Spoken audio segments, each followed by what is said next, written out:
at 7. So tragically, 2 of our life-threatening victims have passed away. We still have the same amount of 7 total gunshot wound victims.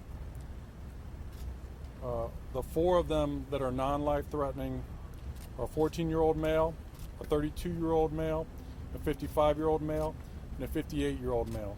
The one remaining life-threatening victim is 31 years old. I also mentioned last time that we had one person who was struck by a car. That individual was 9 years old.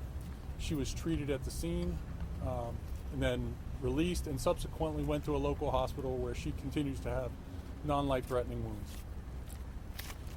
I also mentioned last time that we had 2 subjects in custody.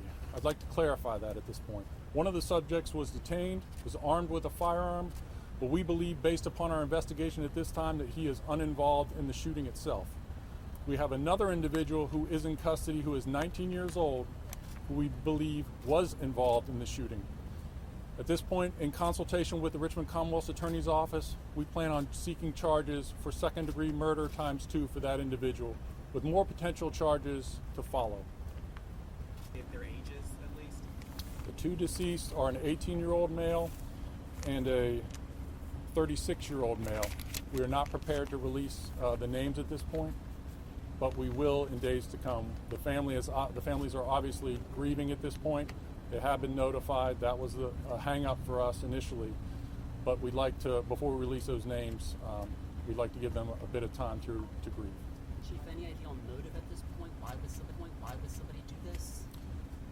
We think the suspect knew at least one of the victims. Roger, where were they apprehended, I guess?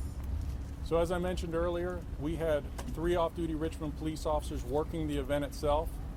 They were outside directing traffic, and we had 7 along the Belvedere corridor blocking traffic so that people could get in and out.